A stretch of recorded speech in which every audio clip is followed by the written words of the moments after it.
महाराज की जय. हर हर शिवरायांच्या पदस्पर्शाने पावन झालेल्या पवित्र अशा रायगड भूमीत आपल्या सर्वांचं किल्ले रायगडावरती सहर्ष स्वागत आहे. माझं नाव आहे तानाजी महादेव अवकिरकर. आपण याच्या आधी हा रायगड किल्ला पाहिला असेल किंवा नसेल, पण आज आपण सर्वजण माझ्यासोबत रायगड किल्ला प्रॅक्टिकली बघणार आहात. हे बघा, रायगड किल्ला जर पूर्णपणे पाहायचा झालं तर 2 दिवस पुरत नाहीत का. पूर्ण रायगड हा 1200 एकरात आहे. पण जो महत्वाचा बाल्य किल्ला आहे, वर्षाचे मेन पॉइंट आहेत, हे आपण 1 तास ते सव्वा तासामध्ये पाहू शकतो. छत्रपती शिवरायांनी हा रायगड किल्ला हा 15 मे 1656 मध्ये सावळीचे चंद्रराव मोरे यांच्याकडनं जिंकून घेतला.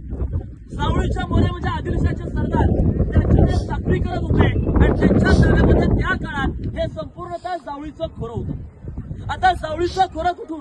तुमच्यापैकी कोणी प्रतापगड पाहिलाय का? बघा, रायगडाच्या दक्षिण या असलेला प्रतापगडाला इथून 65 किलोमीटर अंतरावर आहे आणि प्रतापगडाच्या पायथ्याला एक जावळी म्हणून गाव आहे. त्या जावळीपासून उत्तरेला असलेल्या कोकण जिल्ह्यापर्यंत जेवढा भूभाग लागतो, त्या भूभागाला जावळीचं खोरं असं म्हटलं. आणि हे जावळीचं खोरं त्या काळामध्ये एवढं घनदाट जंगल होतं की एक म्हण आहे की अस्वलीच्या केसातली ऊस सापडेल पण जावळीच्या जंगलातला हत्ती सापडणार नाही, एवढं घनदाट जंगल. आणि हे सारं जंगल होतं या जावळीच्या चंद्रराव मोऱ्याकडे, आणि मोरे म्हणजे आदिलशहाचा सरदार. आता महाराजांना हे जावळीचं खोरं आपल्या स्वराज्यामध्ये आणायचं होतं. मग महाराजांनी काय केलं? सर्वात आधी जावळीच्या मोऱ्याला प्रेमाने पत्र पाठवलं. जावळीच्या मोऱ्या, तुम्ही आमच्या स्वराज्यामध्ये सामील व्हा, आपण दोघे मिळू आणि हिंदवी स्वराज्य उभं करू. पण मोरे निघाला उर्बट, उद्धट, गर्विष्ठ, घमंडी. मात्र त्यावेळी शिवरायांना उलट पत्र पाठवलं आणि त्या पत्रात तो लिहितो काय की तुम्ही कसले राजे, तुम्ही केव्हा राजे झालात? स्वतःला राजे म्हणणारे आपण आहात, पण या जावळी प्रांताचे खरे राजे आम्ही आहोत. तुम्ही या ना जावळी तर झालो गवळी. जर तुम्हाला उदायचं असेल तुम्ही आज या, आम्ही तुमच्या स्वागताला दारुगोळा तोफखाना सज्ज केलाय, असं पत्रात लिहून आपल्या शिवरायांशी त्या काळात सांगत आहे. आता मात्र क्रोधित होऊन राजांनी आपले निवडक 145 सरदार निवडले आणि जावळी प्रांतावर आक्रमणासाठी पाठवले. 145 सरदारांनी या जावळी प्रांताला त्या कसवर जवळजवळ 3 वेढा दिला आणि या वेढ्यामध्ये त्या चंद्रराव मोरेचा भाऊ हनुमंतराव मोरे प्रतापगडाच्या पायथ्याला मारला गेला. त्याचा वध झाला. चंद्रराव मोरे घाबरला.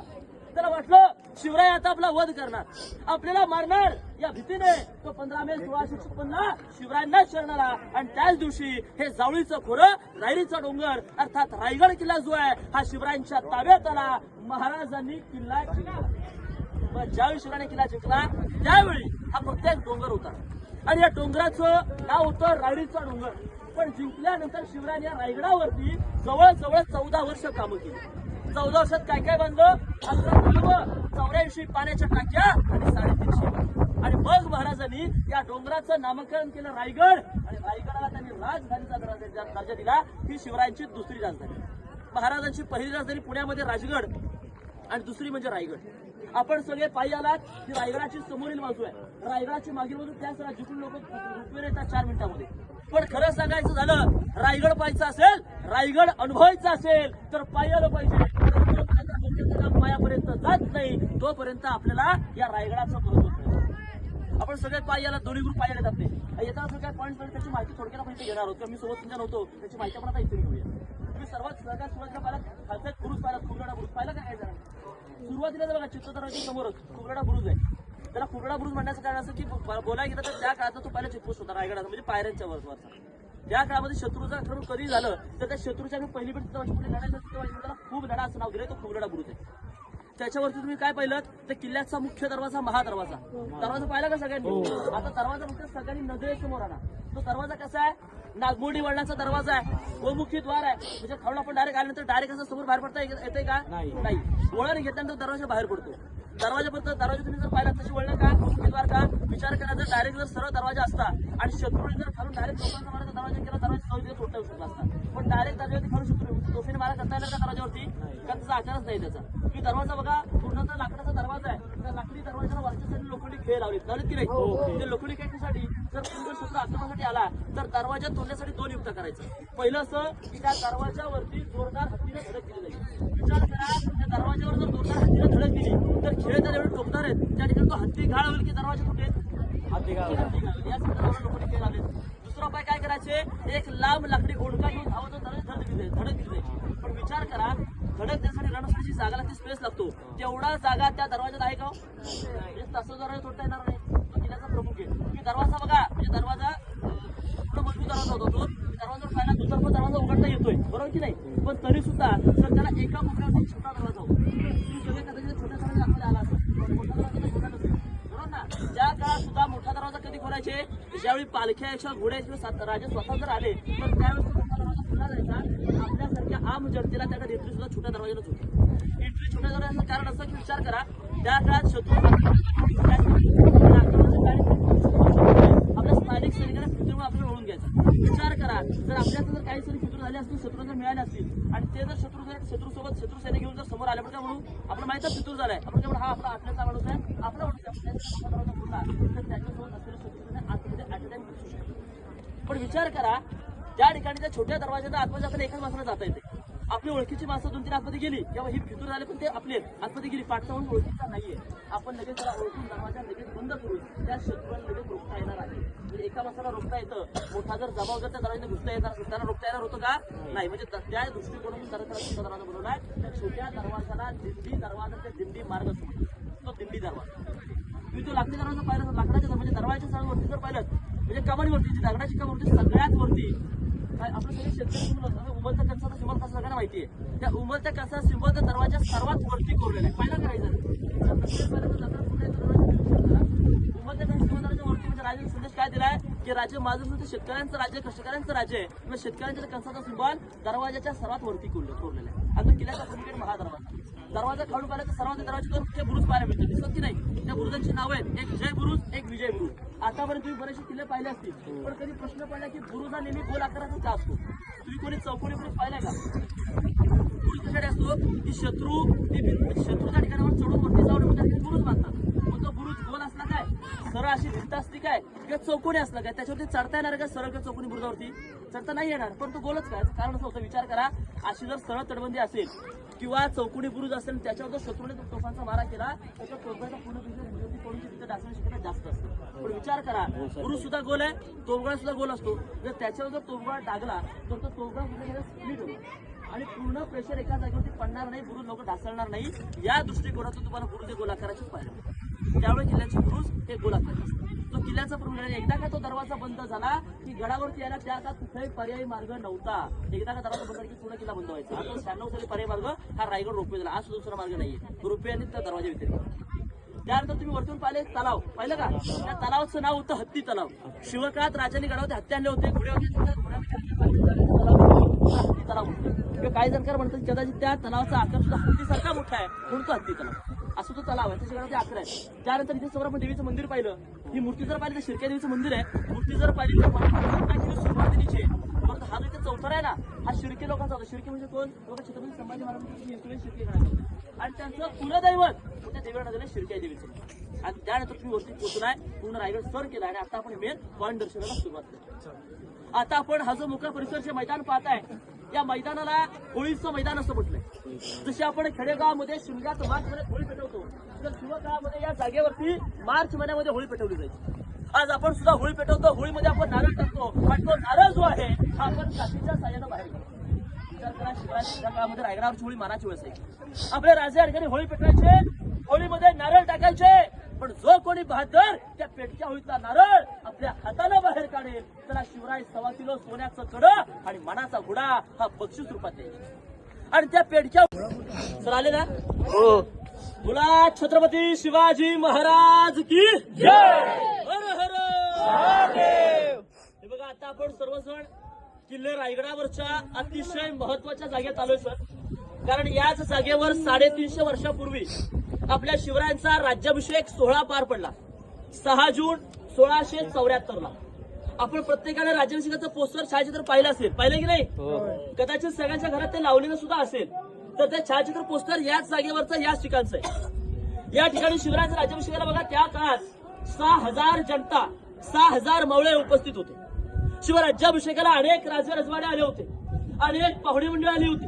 आणि येणाऱ्या सगळ्या पाहुण्यांच्या स्वागताला राजांनी त्या काळात या गेटच्या समोर 2 मोठमोठे बलाढ्य देहाचे हत्ती आणि 2 घोडे हे सजवून ठेवले होते.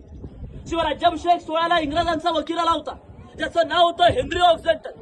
हा हेनरी गडावर पायाला होता आणि त्याला गडावरती यायला त्या काळामध्ये 6 ते 7 तास लागलेले. तो गडावर आला, त्यानं पाहिलं तर त्याला गेटच्या बाहेर हे 2 मोठमोठे अवाढव्य देहाचे हत्ती पाहायला मिळाले. त्याने ते हत्ती पाहिले आणि तो अचंबित झाला. अहो, त्याच्या मनामध्ये प्रश्न आला, मी जर 2 पायांचा माणूस हा रायगड चला नमस्कार झाला, मी एवढा थकलो, मग शिवरायांनी या रायगडावरती हे महाकाय देहाचे मराठी हत्ती एवढ्या उंचावर आणले कसं? आता त्याचा जो प्रश्न त्यांच्यासोबत त्यांचा दुभाषक होता ट्रान्सलेटर नारायण शेरवी यांना विचारला. ते नारायण शेरवी त्यांना त्यावेळेस काय म्हणतायत की आमच्यापेक्षा हुशार आहे आपण, या प्रश्नाचं उत्तर हे तुमचं तुम्ही शोधू. बघा त्यावेळेस त्याला त्या प्रश्नाचं कोणी दिलं नाही. त्याचा प्रश्न म्हणजे त्या काळात इंग्रजी बोलून कोणी दिलं नाही. मग त्याने तो प्रश्न स्वतःच्याच डायरीमध्ये लिहून ठेवला आणि त्याचं उत्तर आज काय इतिहासकार देतात की आपले राजे एवढे बुद्धिमान, चलाक आणि हुशार होते की आपल्या महाराजांनी ती हत्तीची पिल्लं ही लहान असताना त्यांना पाठीमध्ये बसवून गडावरती आणली होती आणि त्यांचं संगोपन त्यांनी रायगडावरच्या हत्ती खाण्यात. विचार करा, एका हत्तीची वाढ 3 वर्षामध्ये परिपूर्ण होते. अहो, रायगड उभा करायला 14 वर्ष लागली. हत्तींची लहान पिल्ला आणून त्यांचा मोठेपणी काय वापर करायचा, ही शिवरायांची दूरदृष्टी. इंग्रजाला काय करणार, राजाने हत्ती आणली कसं?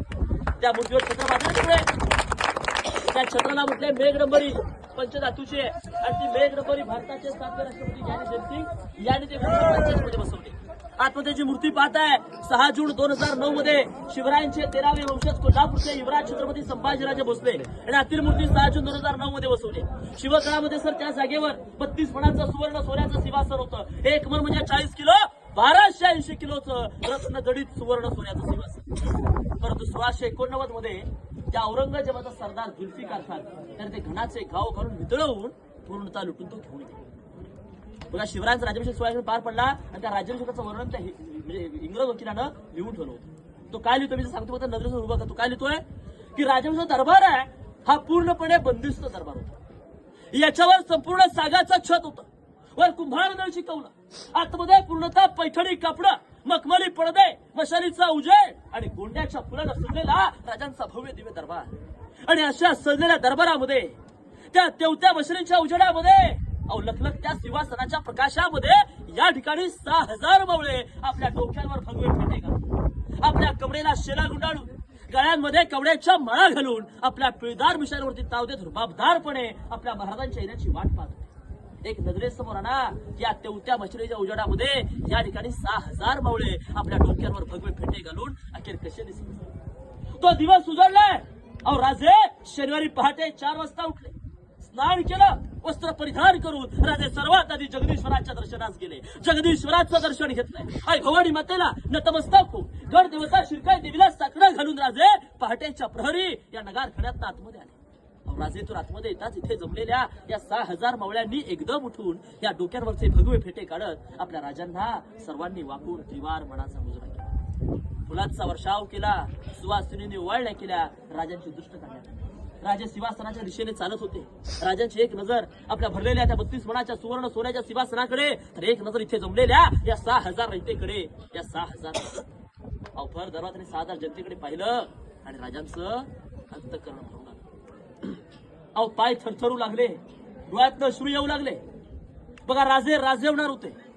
राजाला रडायचं नसतं, आनंदाचा सोहळा होता. मग राजांच्या डोळ्यात अश्रू का?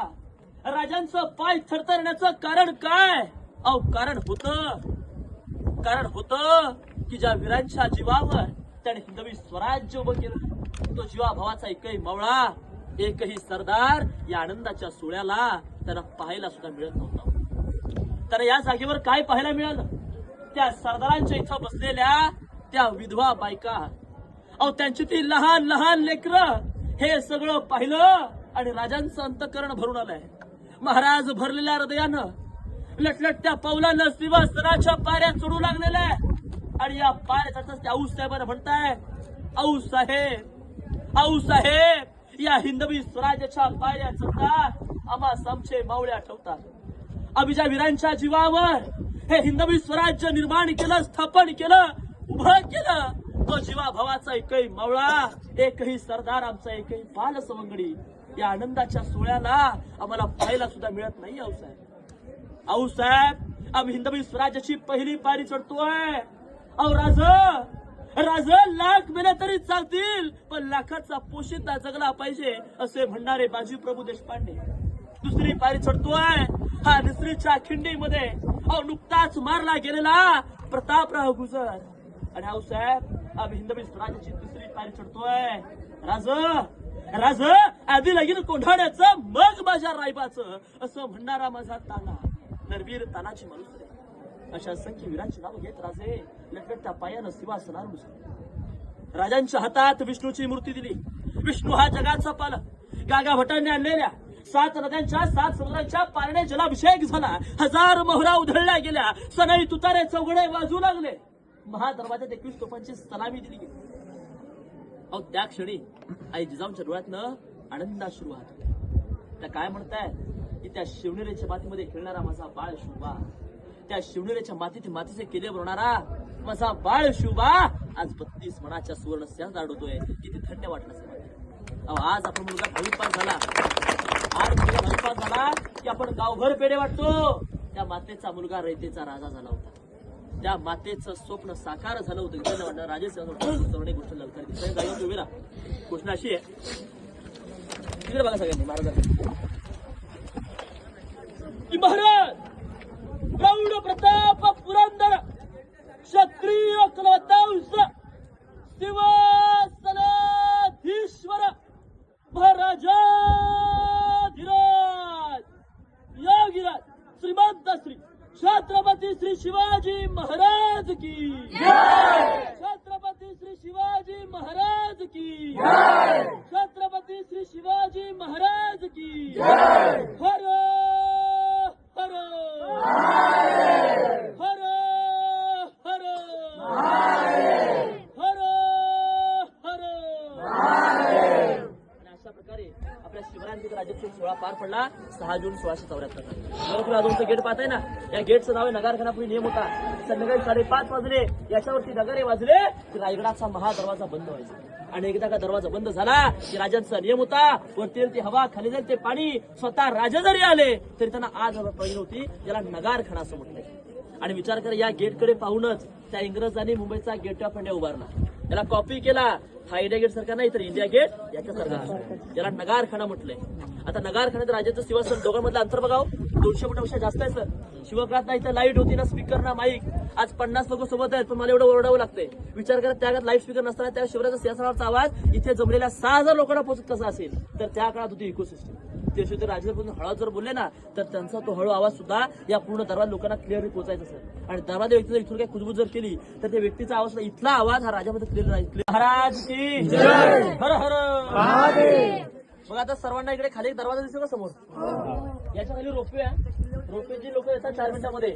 तो रोपवे बरोबर त्याच्या खाली 128 पायऱ्या उतरून खाली जातो. रोपवेचं पाहायचं असेल तर त्याच्या खाली कुठलाही पॉईंट नाही ते एंड आहे. तर त्या दरवाजाला म्हटलंय मेना दरवाजा. शिवकाळामध्ये शिवरायांच्या राण्या आणि राजघराण्यातील स्त्रिया या सूर्यास्त सूर्योदय पाण्याकरता मेना बसतो. मेना गेट म्हटलंय ते रायगडाची मागची बाजू. आणि तसाच गेट बघा या भिंतीच्या शेवटी इकडे एक पायऱ्या भिंती समोर दिसतो तिकडे त्या गेटचा नाव पालखी दरवाजा. आता पालखी आणि मेना 2 प्रकार होते. मेना बंदिस्त असतो आणि पालखी ओपन असते. जर मेना स्त्रियांसाठी तर पालखी पुरुषांसाठी. त्याला पालखी गेट म्हटलंय. शिवकाळामध्ये शिवरायांची पालखी जर कुठून आली संभाजी महाराजांची पालखी तिथून त्या दरवाजा किल्ला द्यायची. तर पालखी गेट म्हटलंय ती रायगडाची फ्रंट साईड आहे आणि ही रायगडाची बॅक साईड. या दोघांच्या मध्ये ही लांब अशी भिंत आहे. या भिंतीला बघा लाईन मध्ये 6 दरवाजे 6 दरवाजे आतमध्ये मोठमोठे 6 महाल 6 दालने. आणि या दालनाला म्हटलंय राणीच्या महालाचा भाग. आता 6 महाल आहेत म्हणजे छत्रपती शिवरायांच्या 6 राण्या या रायगडावरती राहत होत्या. एक विचार करा जर शिवरायांच्या 6 राण्या रायगडावर होत्या मग शिवरायांना एकूण राण्या किती. तुम्हाला कोणाला माहिती आहे का महाराजांना राण्या किती. महाराजांना 8 राण्या होत्या. महाराजांनी 8 राण्या काय केल्या तर बघा शिवरायांनी त्या काळात काही नामवंत सरदारांच्या मुलीशी लग्न केली कारण शिवरायांकडे सैन्यदल कमी होतं. आपलं सैन्यदल वाढावं सोयी संबंध वाढावा स्वराज्य वाढीसाठी स्वराज्य विस्तारासाठी महाराजांनी एकूण 8 राण्या केल्या. इथं पाहता 6 पायऱ्या मिळतात. मग त्यांच्या उरलेल्या 2 राण्या मिळायच्या. तर शिवरायांच्या पहिल्या राणी पट्टराणी सईबाई छत्रपती संभाजी राजांची आई राजगडावरती राहायच्या. आणि संभाजी महाराज फक्त 2 वर्षांचे असताना सईबाईंचं सर त्या राजगडावर निधन झालं. आणि महाराजांच्या तिसऱ्या आणि पुतळाबाई या खाली पाचरगावात राहत होत्या राजमाता राष्ट्रमाता जिजाऊंच्या सेवेसाठी.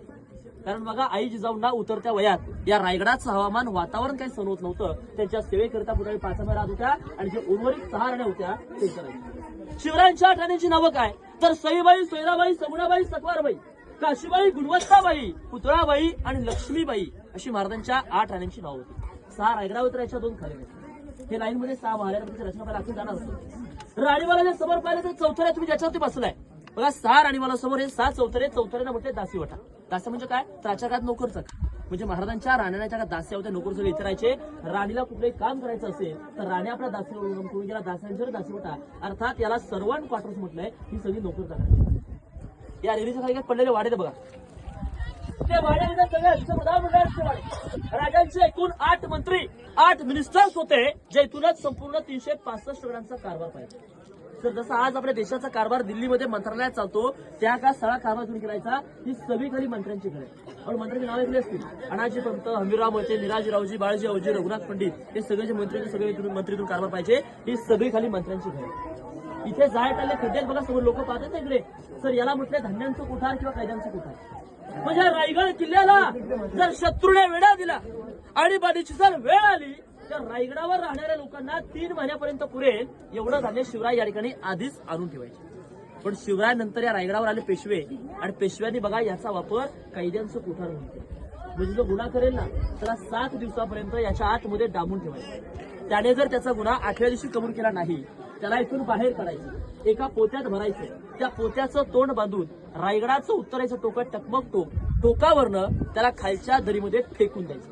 तात्काळ शिक्षा त्याला धान्यांचं कोठार. पहिला गडा 22 फुटाचा आहे, मधला 20 फुटाचा, पुढचा खड्डा 15 फुटाचा आहे. आपल्यापैकी पुढे कोल्हापूरचा पन्हाळा पाहिलाय का?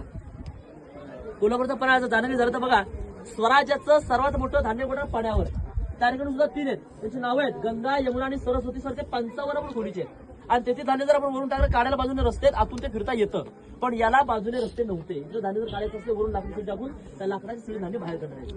हे धान्याचं कोठार बघा.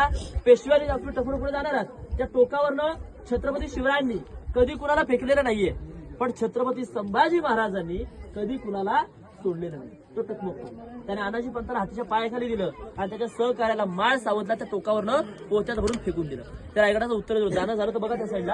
आता आपण आपल्या राणीमार्फत रचना पाहू, हिरकणीची माहिती घेऊ, आणि मग तुम्ही हे वाडे धान्य कोठार बघून तुम्ही पुढे परत जाणार.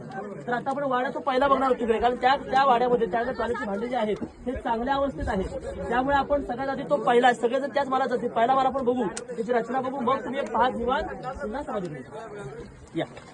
छत्रपती शिवाजी महाराज की हर हर.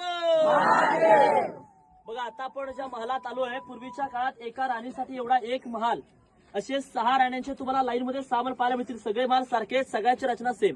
तुम्ही 1 पहा किंवा 6 पहा. रचना अशी होती, पहिला चौथरा हॉल, दुसरा चौथरा बेडरूम, एकीकडे हवा करण्याच्या खिडकी एक साईडला होते अटॅच टॉयलेट. आता मला सांगा, अटॅच संकल्पना आताची आहे का? नाही, शिवकाळातली. ते इंग्रज भारतात आले, भारतीय दगडाचं भांड पाहिलं, तिकडे गेले, मॉडिफाय केलं आणि आपल्याला परत पाठवलं.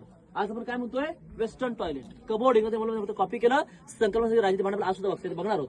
पण त्या अगोदर आपण आतापर्यंत किल्ला जवळजवळ पाहिला, सगळं 5 मिनिटं म्हणा, आतापर्यंत 2 प्रश्न तर नक्की झाले असतील. पहिला प्रश्न असा की आपण हे चौथरे पाहिले, वाडे पाहिले, महाल, पण याच्यावर काही छप्पर वगैरे होतं की नव्हतं? तर शिवकाळामध्ये सगळे चौथरे जे पाहिले, चौथऱ्याच्या वरती सागाचे खांब असायचे.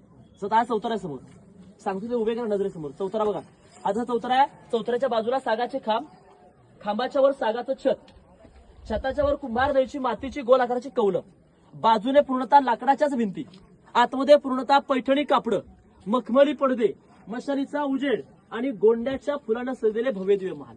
मग कल्पना करा महालांचा वैभव का असेल. पण 10 मे 1818 त्या इंग्रजांचे 2 अधिकारी, कर्नल प्रॉथर आणि मेजर हॉल, या 2 अधिकाऱ्यांनी रायगडाच्या दक्षिणेला, या साईडला डोंगर आहे, पोटल्याचा डोंगर, त्या डोंगरावर त्या इंग्रजांनी तोफा चढवल्या आणि तोफांचा मारा त्याने तिथून या रायगडावर केला. आणि बघा रायगड किल्ला दादा पूर्णपणे उद्ध्वस्त झाला. रायगडात त्या काळात सर जवळजवळ 11 दिवस जळत होता. आणि जळण्यामध्ये गडावर जेवढं लाकडाचं छत होतं हे सगळं जळालं. आता पूर्ण किल्ल्यामध्ये तुम्हाला दगडांचे आणि विटांचे अवशेष बघायला मिळतात. आणि दुसरा प्रश्न असा की आता आपण आलो 1350 फूट उंचावर, आणि एवढ्या उंचावरती शिवरायांनी 350 इमारती उभारल्या. मग विचार करायच्या इमारती एवढ्या उंचावरती ही मोठमोठी दगड आणली कशी असतील? पायानं शक्य आहे का? त्यावेळी 4 मिनिटाचा रोपे नव्हता. बघा शिवरायांनी एकाच दगडात 2 वर्ष उभारली. जसं किल्ला जिंकला इथून होतं पाणी. राजांनी काय केलं, सर्वात आधी रायगडावर मोठमोठी 11 तलावं खोदली, 84 पाण्याच्या टाक्या खोदल्या, आणि त्यातनं जो दगड निघाला त्यातून त्यांनी रायगडाचं काम केलं. म्हणजे पिण्यासाठी पाणी आणि बांधकामासाठी दगड, एका दगडात 2 पक्षी मारले गेले. ही राजांची दूरदृष्टी. आज आपलं बांधकाम जोडायला जसं वाळू आणि सिमेंट वापरतो, शिवकाळात बांधकाम जोडण्यासाठी गुळ, चुना आणि शिस या 3 पदार्थांचा उपयोग केलेला आहे. रायगडाचे आर्किटेक्ट हिरोजी इंदोरकर यांनी रायगडाचं काम 14 वर्षात पूर्ण केलेलं आपल्या सर्वांना पाहायला मिळतं. पण महत्वाची माहिती संपली, पण जाता हिरकणी बद्दल सांगणार आहे. आता हिरकणीची स्टोरी रायगडावरचीच. आपण सगळ्यांनी काही जरा रोपेच्या काळात कोणी पाहिलं असेल, पाहून तुम्ही आता सुद्धा हिरकणीवर पाहिला असेल. म्हणजे ते दुसरा 2 रस्ते पाहिजे जॉईंट होतात सर. एक नाणे दरवाजाचा रस्ता आणि चित्र 2 रस्ते जिथे जॉईंट होतात त्याच्याच बरोबर वरती हिरकणीचा बुरुज आहे. पाहिलं असेल जाताना सुद्धा बघू शकता तुम्ही. तो हिरकणी बुरुज, हिरकणी स्टोरी पण सगळ्यांनी ऐकली आहे की पूर्वी गडाचे नियम होते. संध्याकाळी 5:30 वाजता गडात नगारे वाजले की रायगडाचा महादरवाजा बंद व्हायचा. आणि एकदा का दरवाजा बंद झाला की वरतीला कोणाला परमिशन नव्हती किंवा खाली जायला परमिशन नव्हती. आणि त्यावेळी घटना अशी घडली, कोजागिरी पौर्णिमेचा दिवस होता. कोजागिरी पौर्णिमा असल्यामुळे रायगडावरती विविध प्रकारचे कार्यक्रम होते. पूर्ण दरबार सजला होता, मार्केट सजलं होतं आणि पूर्ण किल्ल्यामध्ये उत्साहाचं वातावरण निर्माण झालं होतं.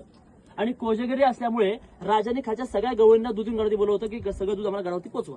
आणि त्यात हिरा नावाची गवळ पहिल्या दूध गडावरती आली होती. ते गडावर त्यांनी पाहिलं, हा किल्ला सगळं पाणीवडी भारावून गेली. किल्ला म्हणजे सगळं मार्केट सजले, दरबार सजले, सगळं पाणीवडी भारावून गेली. कधी 5:30 वाजले कधी गडावर नगारे वाजले, हे सुद्धा ध्यानात आलं नाही. थोडं ती भानावरती आली की आपल्याला खाली जायचंय. आपलं 2 महिन्याचं तानबाळ घरामध्ये रडत असेल. लक्षात येतं ती 500 पायऱ्या उतरून किल्ल्याच्या महादरवाज्यात गेली. ती जाऊन पाहते तर त्या ठिकाणी सेवक होते, चांगोजी काढकर, दरवाजे बंद झाले होते. त्यांना विनंती करू लागली की मला खाली जाऊ द्या, माझं 2 महिन्याचं लेकरू घरामध्ये रडत असेल.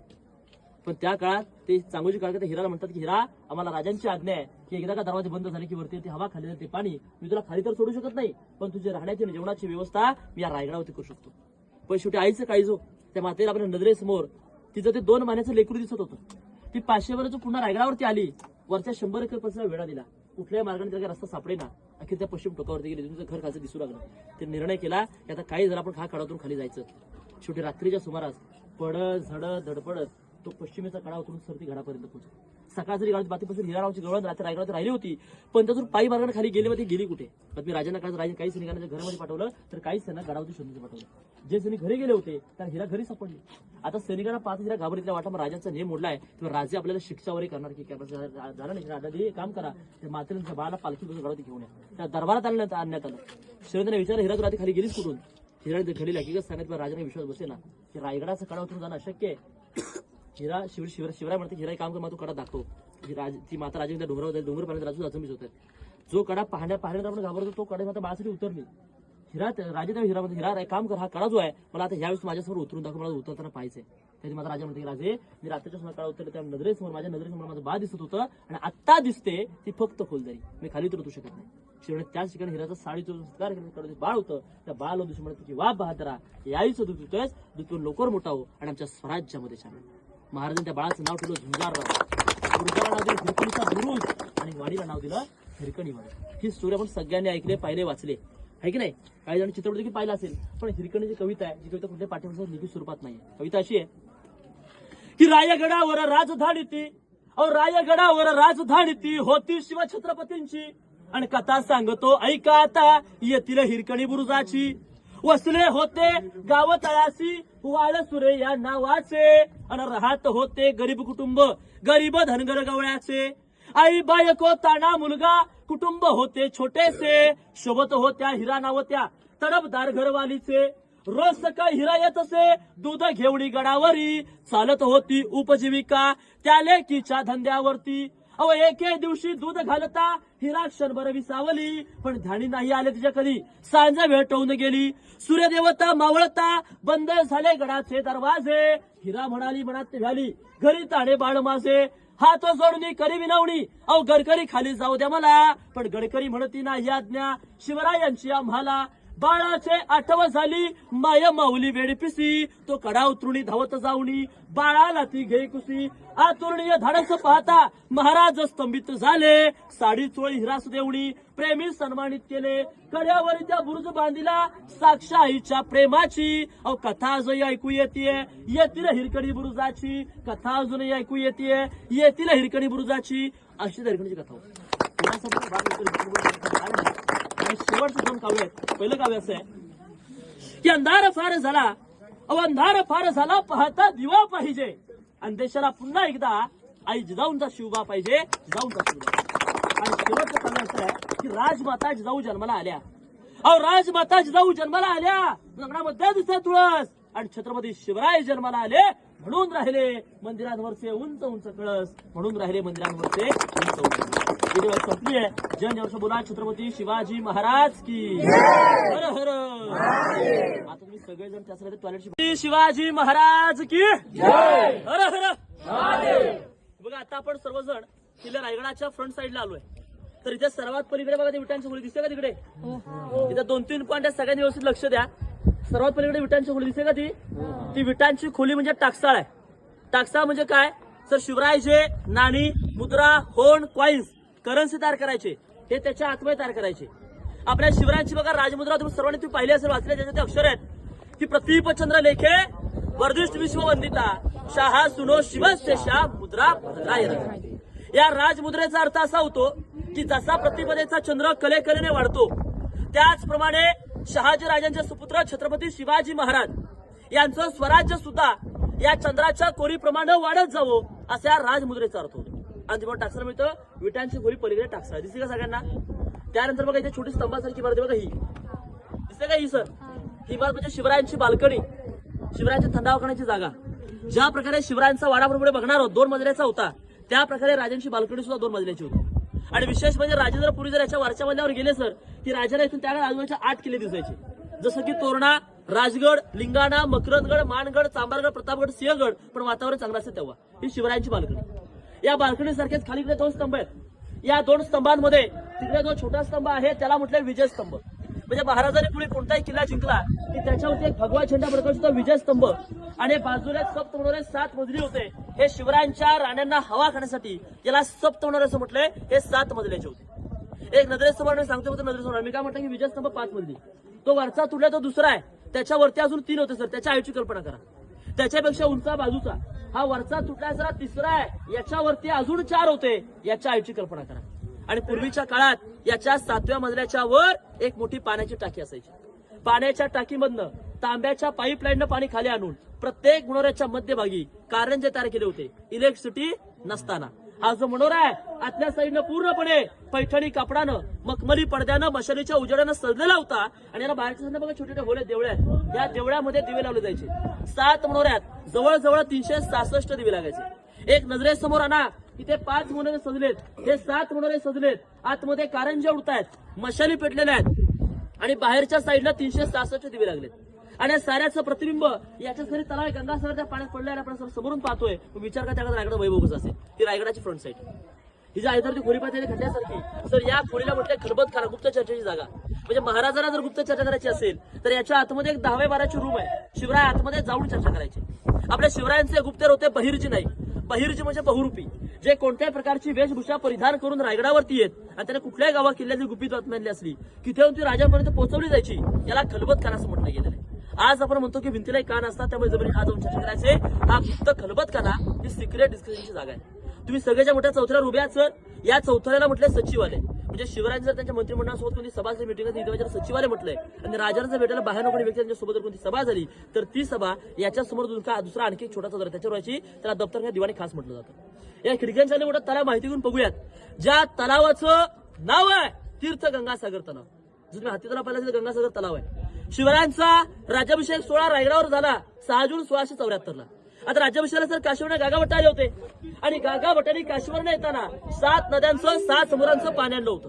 पण राज्याभिषेकानंतर जे राहिलेलं पाणी होतं ते पाणी खालच्या तलावात ओतण्यात आलं. नद्या म्हणजे गंगा आणि समुद्र म्हणजे सागर हे नाव मिळून त्या तलावाला गंगासागर तलावाचं नाव देण्यात आलं. आणि याच्याच वरती एका कवीने कविता रचली आहे की गंगा यमुना आणि नर्मदा यांच्या आल्या साऱ्या बहिणी आणि लय सप्त नद्यांचे पाणी जर हे झाले तीर्थांची घर नावतयाचे गंगासागर नावतयाचे गंगासागर.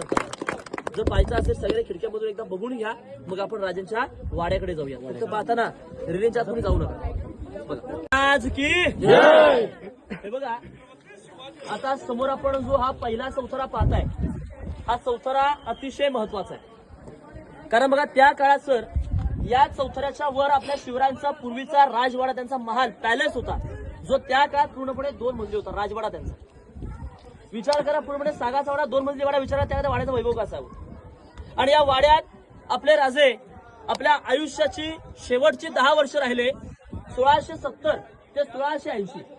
आणि शेवटी बघा याच वाड्यात, याच महाराज, याच जागेवर आपल्या शिवरायांचं निधन झालं, देहांत झाला. स्वराज्याचा सूर्य मावळला तो याच जागी म्हणजे 3 एप्रिल 1680 मध्ये. मग त्यांच्या देहचितेला अग्नीसर इथून 1.5 किलोमीटर पुढे राजांची समाधी आहे, ज्या ठिकाणी आपल्या राजांच्या देहचितेला अग्नी दिला. शिवरायांचा जन्म शिवनेरीवर झाला 19 फेब्रुवारी 1630 मध्ये आणि 1680 ला रायगडावर या जागेवर निधन. आता 1630 ते 1680 अंतर किती हो? 50 वर्ष. तुम्ही आजच्या काळात बघा, आज आपल्या वयाची 20 वर्ष ही खेळण्यात किंवा शिक्षणात अशीच निघून जातात. उरलेल्या 30 वर्षांमध्ये आपण आपल्याला हवं तसं म्हणजे आपण स्वतःच्या मनासारखं स्वइच्छेचं एखादं घर सुद्धा उभारू शकत नाहीये. पण छत्रपती शिवरायांनी वयाच्या या 30 वर्षांमध्ये जवळजवळ 365 किल्ले जिंकून अवघं हिंदवी स्वराज्य उभं केलं होतं. किती महान असेल तो राजा. अनेक राजे होऊन गेले, अनेक राजे होऊन गेले, बापजाद्यांच्या गादीवर बसून गेले, पण स्वतःची गादी स्वतः निर्माण करणारा एकमेव राजा ते म्हणजे छत्रपती शिवाजी महाराज. आणि त्यांचं रातगर वाडा, जो वाडा बघा त्या काळात पूर्णपणे 2 मजली त्यांची राहण्याची जागा आहे. वाड्याच्या समोर पाहायला मिळतो दुसरा चौथरा दिसतो लांब पूर्ण स्टेशन मध्ये आपण याच्यावरती उभे आहोत. हा दुसरा चौथरा म्हणजे त्या काळातला मुदपाखाना, त्या काळातलं राजांचं स्वयंपाकघर. म्हणजे शिवकाळामध्ये राजघराण्यातील लोकांचा स्वयंपाक इथं व्हायचा. हे त्या काळातलं संपूर्ण स्वयंपाकघर आहे. इथे बघा उखळ पण आहे. तुमच्या गावच्या कसं ठेचा खरं वाईन वगैरे म्हणतात, हे त्या काळात छोटंसं उखळात आहे. छोटं आहे, त्या काळात उखळ, जाती, वरवंटे सगळे असे मोठमोठे सगळे म्युझियमला जमा केले आणि छोटी मोठी उखळ पाहायला मिळतात. हे त्यातलंच एक छोटंसं उखळ आहे. या सगळ्या वाड्याच्या लगत इथे खड्ड्यासारखी रूम आहे, राजाची आंघोळी जागा, त्याला राजाचं बाटप आहे आणि या सगळ्या पाण्याच्या टाक्या आहेत. हे एकदा बघून घेऊ आणि मग आपण राजांच्या पुढच्या राणीमाल जे होते मंत्रिमंडळ होते ते पहिला पुढे जाऊ. पण नंतर तुम्ही तिकडून आलात, वाड्याजवळ जर दर्शन घ्यायचं असेल सगळ्यांनी चपला खाली काढायच्या.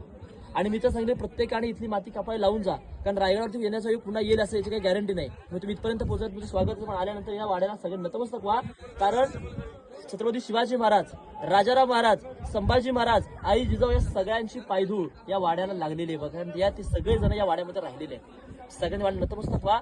येत्या वेळी व्हा किंवा आता झाला तरी चालेल, पण आता चप्पल घालून जावं लागेल. येत्या वेळी व्हा. आता आपण समोर राणी महाराजची माहिती घेऊ. बोला छत्रपती शिवाजी महाराज की जय.